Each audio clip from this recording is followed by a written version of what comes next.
Hello बच्चों, let's see the question. The question says, identify the correct statements in comparison to the cell doctrine and choose the option. तो हमें कुछ statements दे रखी है, हमें उनको पढ़कर बताना है कि सेल के रिस्पेक्ट में कौन कौन से स्टेटमेंट्स करेक्ट हैं. So the key concept of this question is functions of the cell. हमें आंसर करने के लिए क्या पता होना चाहिए? सेल के फंक्शंस पता होने चाहिए. सो अब हम वन एक एक करके one by one we look at the statements and we'll define them as true or false. Cells are the basic units of structure in the body of living organisms. Absolutely true statement. Cell theory के बारे में सबने सुना होगा. Cell theory जो कि सबसे पहले किसने दी थी? श्लिडन एंड श्वान. श्लिडन एंड श्वान ने जो सेल थ्योरी दी थी उसके टू पोस्टुलेट्स थे. लेकिन इनकी थ्योरी ये एक्सप्लेन करना फेल कर गया था कि जो नए सेल्स हैं वो एक्चुअली में बनते कैसे हैं. फिर आई थी रुडोल्फ वर्च्यू की मॉडर्न सेल थ्योरी. किसकी? रुडोल्फ वर्च्यू की मॉडर्न सेल थ्योरी. उन्होंने ये एक्सप्लेन करा था अपनी सेल थ्योरी में कि new cells are form from the pre existing cells. मतलब पुराने सेल्स में डिवीजन होगी. कहाँ से बनते हैं न्यू सेल्स?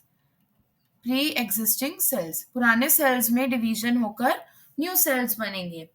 तो जो दो पोस्टुलेट्स थे, अब वो रुडोल्फ वर्च्यू की थ्योरी में 3 पोस्टुलेट्स हो गए, जिसमें से एक पोस्टुलेट था फर्स्ट वाला, which is cells are the basic unit of structure in the body of living organisms.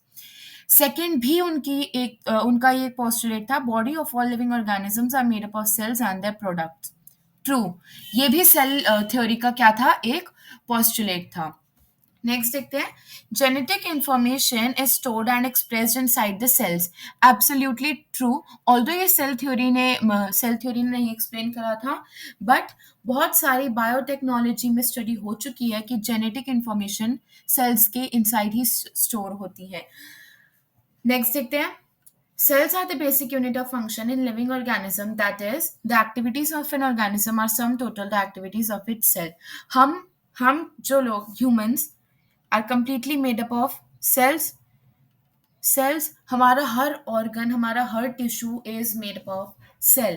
Cell के अंदर जो एक्टिविटी होती है मतलब बहुत सारे डिफरेंट सेल्स हैं. हमारे हार्ट के अंदर अलग सेल्स हैं, हमारे लंग्स के अंदर अलग सेल्स हैं, and they combine to form a tissue, then tissue system, organ system, then we have organ, and then at the last we have organisms. तो हार्ट के जो सेल्स हैं उनका फंक्शन, लंग्स के जो सेल है उनका फंक्शन, उन सबको कंबाइन कर दे तब वो हमारा लिविंग स्टेट मेंटेन करते हैं. एक्टिविटीज ऑफ एन ऑर्गेनिज्म, हमारी सारी activity sum total of all the activities of its cell. ये भी ट्रू है. इसका मतलब करेक्ट आंसर क्या हो जाएगा? Option number 4, which is all of the above. I hope you all got to know the answer. Best of luck.